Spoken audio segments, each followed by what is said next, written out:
Eccoci qua, buonasera, siamo alla nostra agendina con Elena Bianchi che è il presidente del gruppo del Movimento 5 Stelle in Consiglio regionale. Cominciamo subito con le domande. Beppe Grillo qualche giorno fa, in ottobre, nel ricordare appunto il programma messo a punto con Casaleggio nel 2009, disse allora nei riassunti elettorali ci chiamavano altri. C'era una cosa che non si capiva bene cos'era. Cos'è cambiato da allora? Buonasera a tutti. Insomma, molto è cambiato. Insomma, abbiamo una discreta percentuale delle preferenze, siamo entrati in moltissime istituzioni, al Parlamento, in quasi tutti i consigli regionali, in moltissimi comuni. Abbiamo anche un certo numero di comuni in cui il sindaco è del Movimento 5 Stelle, alcuni piuttosto importanti, e direi che molto è cambiata, tanta strada si è fatta. Roma-Torino, no? Mi pareva. Sì, mi pareva. Ma in questi anni, in questo tempo, chi si è avvicinato al Movimento 5 Stelle? Avventurieri, profittatori, qualche canaglia sicuramente?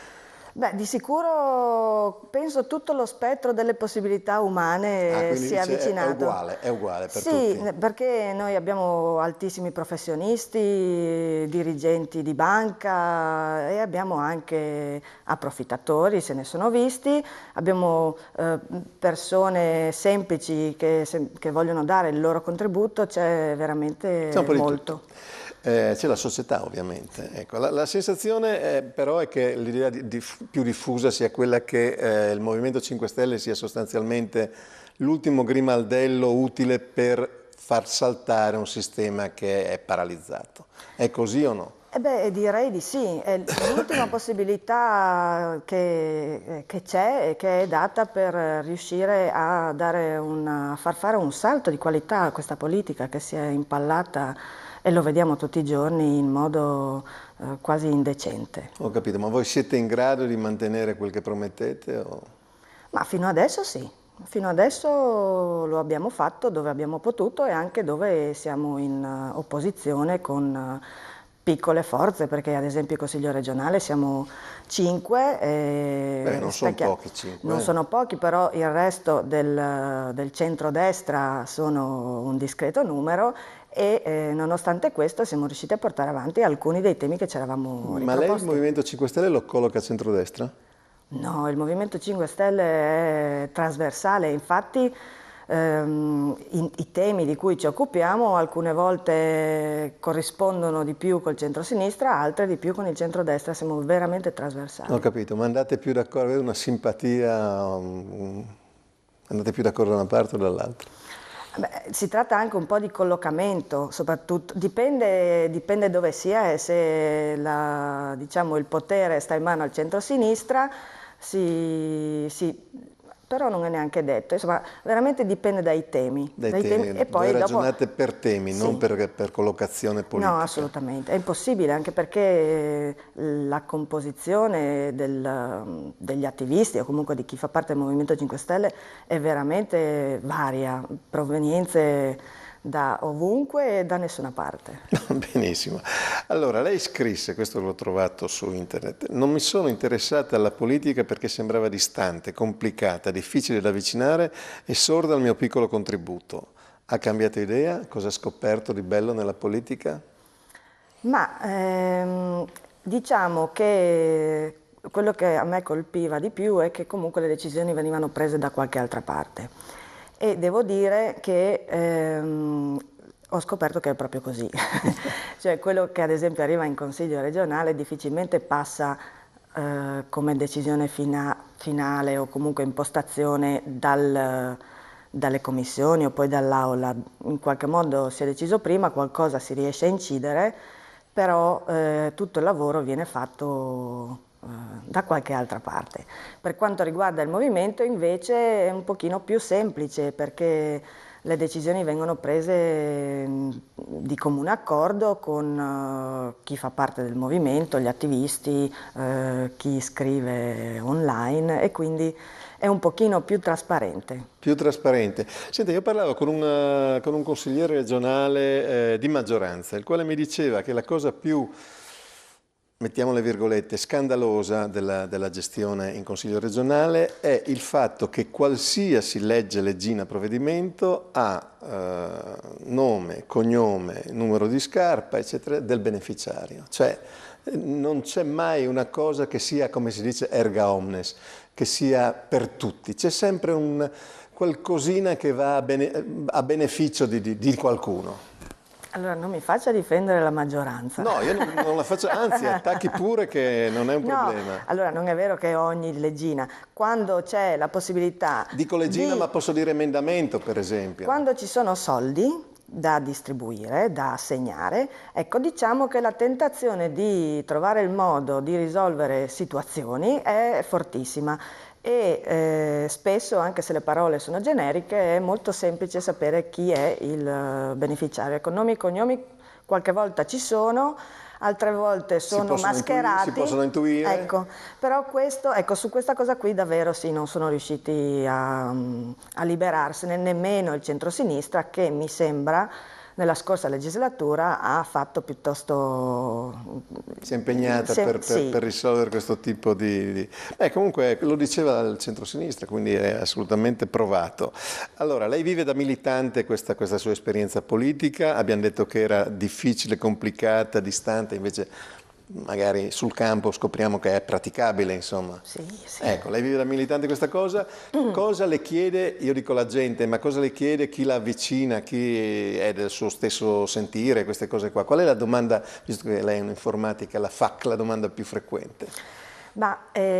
Innanzitutto quello che ci chiedono è di, come dire, aprire i cassetti, di far sapere le cose, questo è quello che ci chiedono, e di cercare di interrompere il solito circuito, perché quello che poi viene fuori è che in qualche modo sono sempre le solite persone che vengono messe nei posti chiave, che dirigano o comunque impostano le cose senza tenere tanto conto delle necessità o di quello che per la gente sembrerebbe meglio. Qual è la cosa più spaventosa, vorrei dire, quella che l'ha sorpresa di più aprendo questi cassetti? C'è stato qualcosa che l'ha colpita in modo particolare? Questo succede purtroppo molto spesso. Quindi ogni cassetto è una sorpresa. Sì, ed è proprio questo, che pur di far andare le cose come si vuole che vadano, vengono aggiustate, ecco. Quindi anche il cassetto magari ogni tanto si sposta una cosa che in un cassetto in un altro e così non si trova niente, questo vuol dire... Sì, questo oppure anche, come dire, palesemente si insiste nel risolvere un certo problema utilizzando le vecchie modalità, quindi, come dire, assegnando, ricorrendo o cercando di rendere le cose opache, non trasparenti, non aperte a tutti. Che rapporto ha il Movimento 5 Stelle, dico in Regione, con l'apparato, con funzionari, eccetera, eccetera? L'apparato è una potenza all'interno del... Ecco, voi come vi siete trovati? Ma diciamo che molti fin dall'inizio sono stati molto disponibili e come dire, hanno aiutato, sì, e anche confidato in una possibilità. E questi erano gli insoddisfatti. Sì. E poi invece ci sono altri che fanno ostruzionismo molto palese e però sono quelli che ci divertono di più, ecco. Sicuramente. Senti, allora parliamo di cose serie, forse. Allora, scie chimiche, chip sottopelle, poi Di Maio va a Cernobbio, no? Dove c'è il gotha dell'industria, eccetera, eccetera, e si candida a guidare l'Italia. Insomma, qualche perplessità viene, insomma, dice, ma com'è? Passiamo dalle scie chimiche, che ne so, alle leggi sul lavoro, al rilanciare l'Italia, com'è? Ma io vorrei dire che ci sono diverse interrogazioni depositate in Parlamento di esponenti PD che riguardano le scie chimiche e mi pare che il PD stia governando questo paese, quindi si può governare anche con le scie chimiche? Direi proprio di sì. E con i chip sottopelle cosa accade? Idem. No, non credo che sia così. Lei ci crede? Allora, a che cosa? Alla prima sia le scie chimiche che il chip. Ci crede.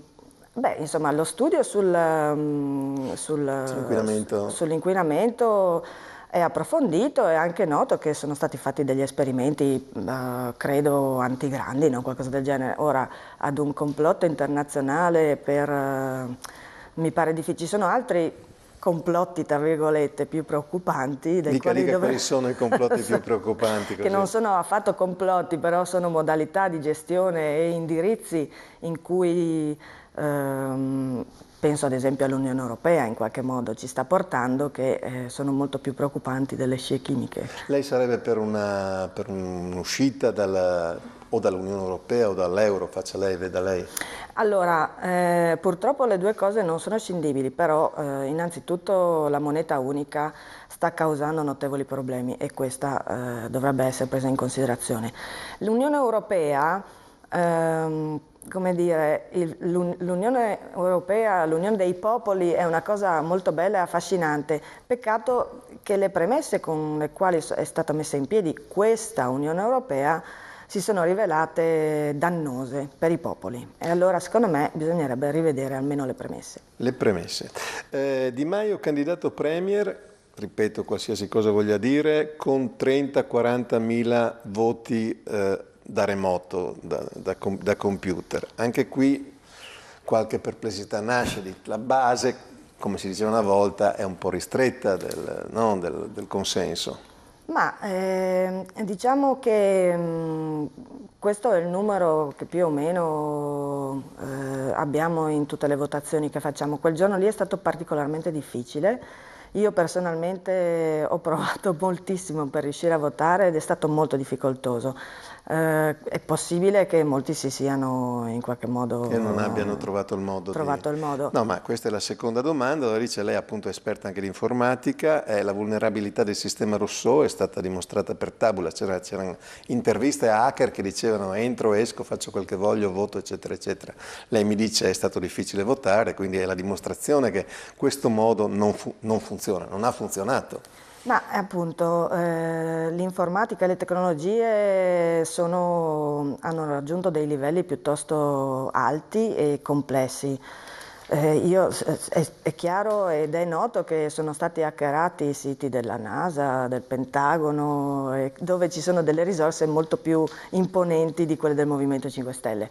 Quindi di sicuro perché possa essere un metodo affidabile c'è bisogno di molti investimenti, molti studi e molta attenzione. Molta attenzione. Senta, cosa pensi dei giornalisti? Grillo dice io li mangerei soltanto per poterli vomitare. Io suppongo che lei a tavola sia leggermente più educata. Cosa dice? Ma diciamo, insomma, basta leggere i giornalisti di sicuro non ci amano e la stampa nazionale, però anche quella locale ci tratta veramente male, lo fa e questo purtroppo è una constatazione.